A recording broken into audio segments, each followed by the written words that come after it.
This is the June 13, 2026 edition of the NCN News. I'm Kristen Josiah. Thank you for joining us. Now, first up, President Dr. Van Ali has urged the Seventh-day Adventist Church to help shape Guyana's future by promoting strong values, ethical leadership, and support for the nation's youth. Here's more. President Dr. Van Ali has praised the Seventh-day Adventist Church for its century of service and contribution to nation building across the Caribbean. Addressing the centennial celebrations of the Caribbean Union Conference in Guyana, the president described the Adventist family as a vital force in the region's social, educational, cultural, and economic development. He urged the church to play an even greater role in shaping Guyana's future by promoting value-based education, strengthening families, and supporting ethical leadership. But the Seventh-day Adventist family has contributed enormously to the social, economic, cultural, and educational development of the Caribbean.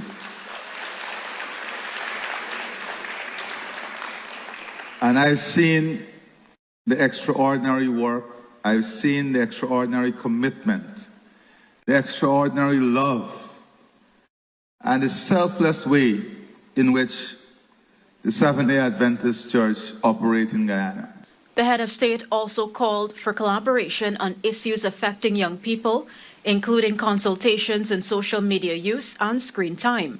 President Ali emphasized that as Guyana undergoes rapid economic transformation, the country's moral values and spiritual foundation must remain intact. That regardless of what development and what wealth come before us, we have a soul that we must protect as a nation. We must have a value system that we protect as a nation. We must have principles that we will protect as a nation.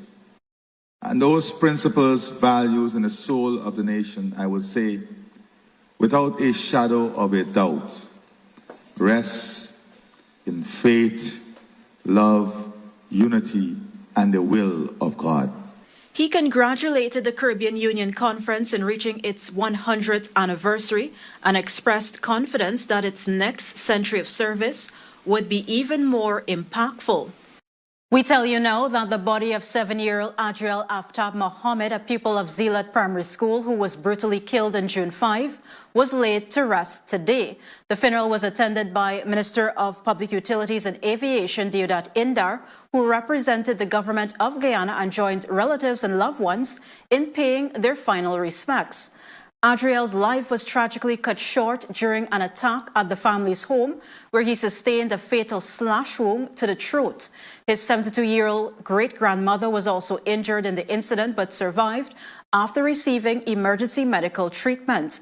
A 23-year-old man, Shahid Mohammed, has since been charged and remanded to prison in connection with the case. Government investment and strategic modernization are positioning the National Communications Network, NCN, for long-term growth as it adapts to the rapidly changing media landscape. That was the message from Public Affairs Minister Kwame McCoy during the company's 21st annual general meeting held on Friday at the Georgetown Conference Center. Here's more.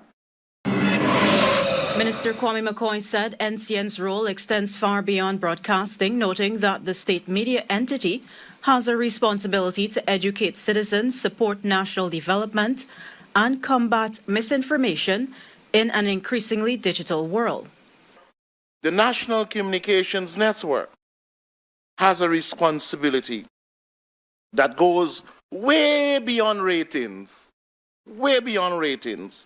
beyond programming schedules, and beyond the daily demands of news production. And then we have a public duty to be responsible, and more so today because the communications environment is changing rapidly.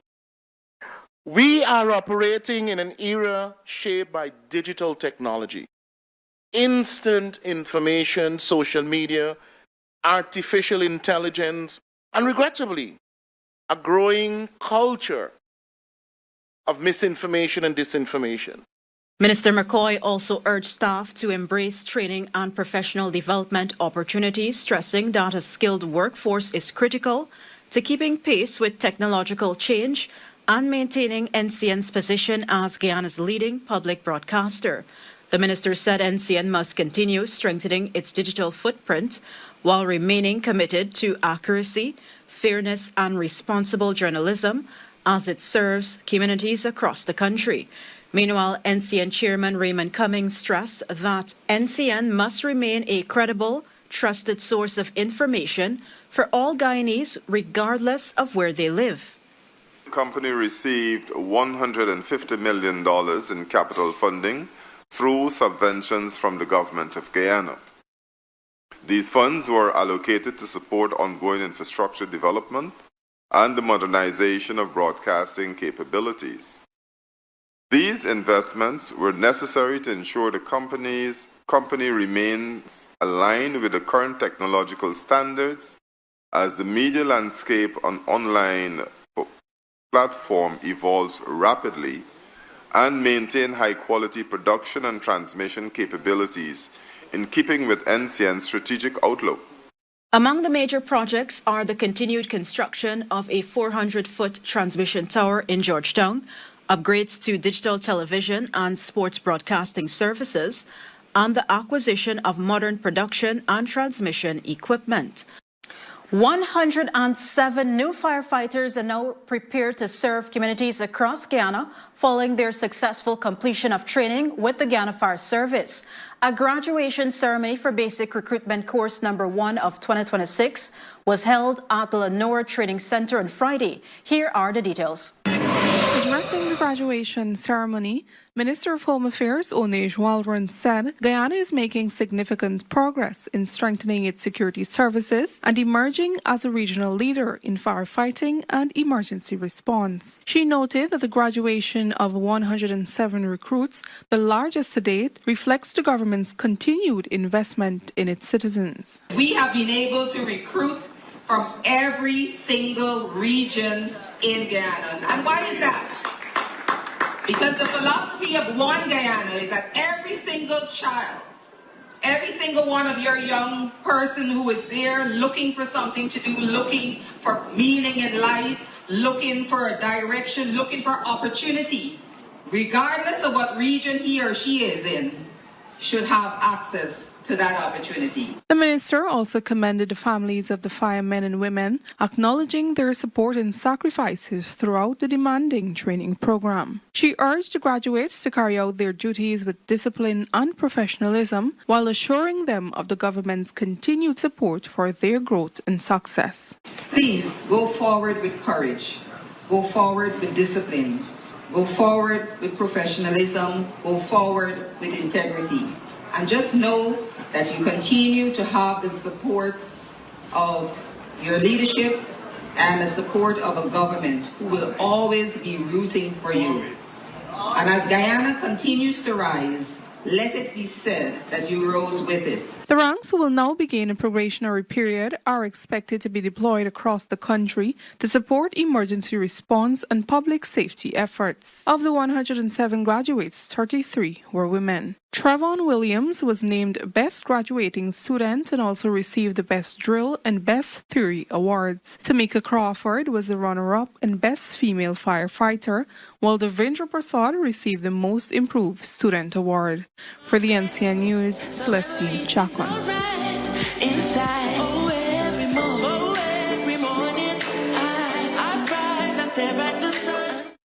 Thank you, Celestine. As the Guyana Fire Service continues to enhance its operational capacity and modernize its fleet, 32 ranks are slated to receive specialized training from the Trinidad and Tobago Fire Service. This was disclosed by Chief Fire Officer Gregory Wickham.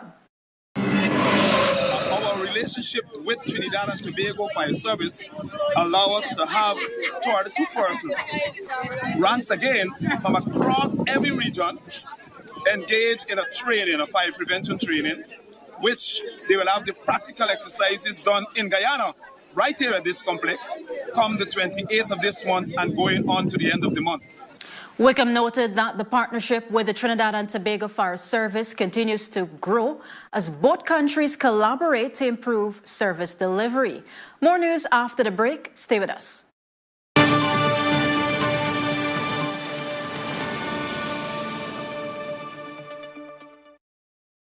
Nature inspired the technology behind Dry Coat by Lanco, a paint that repels moisture, keeping your walls dry and flawless. No stains, no damage, just beautiful protected walls. With Dry Coat, you can choose any color you love and stop humidity in its tracks. Dry Coat by Lanco. Perfect walls, moisture free. The experts recommend Lanco. Lanco Guyana Inc. Follow us on Facebook and Instagram at Lanco Guyana. Telephone 227-1725 or WhatsApp 743-0348.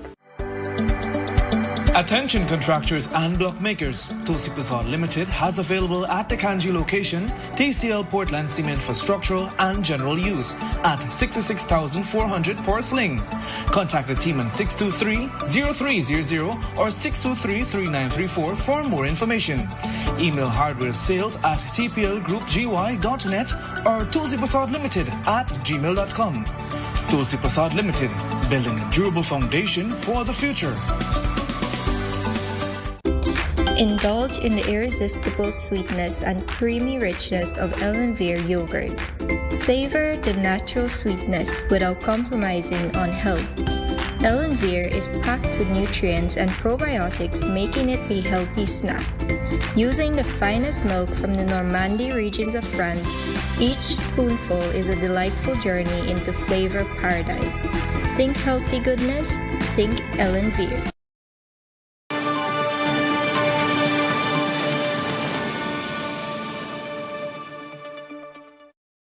Welcome back. You're watching the NCN News. We tell you now that Minister of Public Works Wan Edgell today met with the Guyanese Diaspora in the British Virgin Islands during a meet and greet hosted by the Guyanese Association at the Save the Seeds Center. Minister Edgell detailed the unprecedented national transformation unfolding under President Dr. Irfaan Ali, highlighting major advancements in infrastructure, healthcare, housing, and economic diversification. Emphasizing the wealth of opportunities now available, he urged Guyanese overseas to actively participate in the country's modernization by returning home to contribute their expertise, entrepreneurship, and investment capital. The Region 6 Education Department held a symposium on Friday at the St. Francis Community Developers Hall in Rose Hall Town. The initiative brought together educators, stakeholders, and partners to boost active communication, collaboration, and resource sharing aimed at improving learning outcomes for students across the region. Kyla Rollins tells us more. The symposium provided a forum for educators to discuss current pedagogical practices in the region.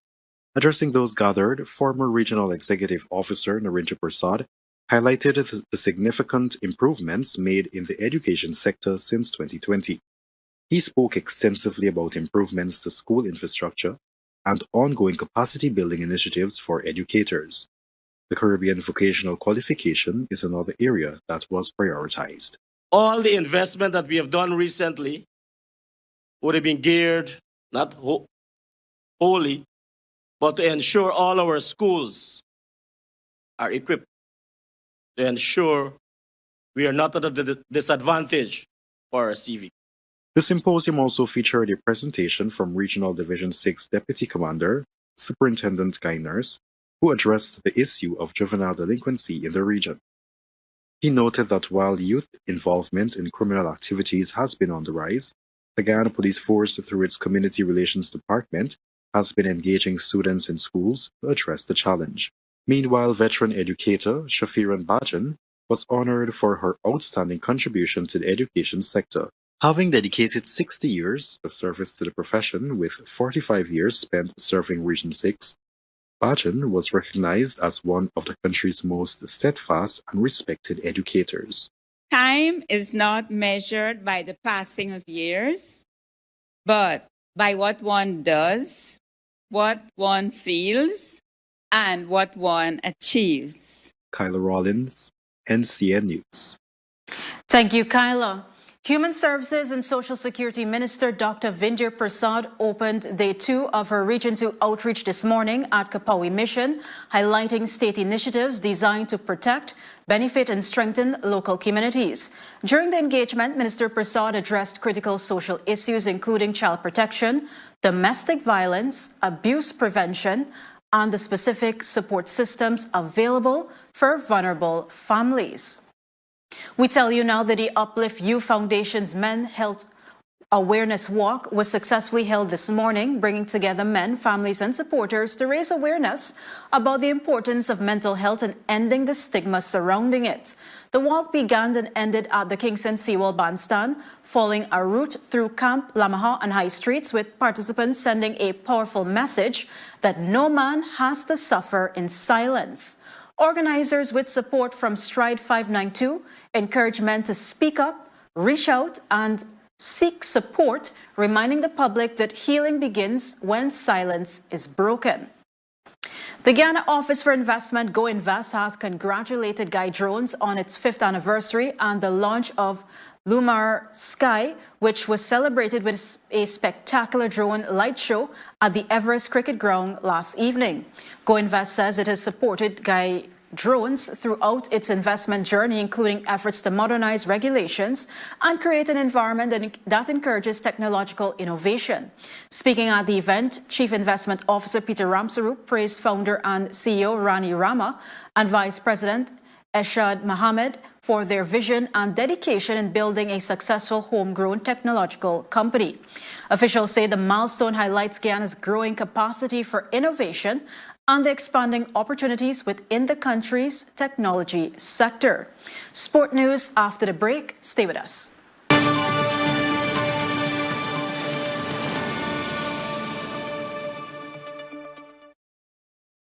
Nature inspired the technology behind Dry Coat by Lanco, a paint that repels moisture, keeping your walls dry and flawless. No stains, no damage, just beautiful protected walls. With Dry Coat, you can choose any color you love and stop humidity in its tracks. Dry Coat by Lanco. Perfect walls, moisture free. The experts recommend Lanco. Lanco Guyana Inc. Follow us on Facebook and Instagram at Lanco Guyana. Telephone 227-1725 or WhatsApp 743-0348. A vacancy exists at Tulsi Prasad Limited for a suitable person to fill the position of General Clerk at the Riverstown branch, Essequibo Coast. The applicant must possess at least 5 subjects at CXC or CSEC, including English and Maths, and a valid driver's license. Must be matured and responsible. Previous experience as an office clerk will be an asset. The salary is commensurate with qualifications and experience. Apply to Human Resources Officer, Tulsi Prasad Limited, 10 to 12 Lombard and Sussex Streets, Georgetown, or email hrofficer@tplgroupgy.net. Telephone 226-4071.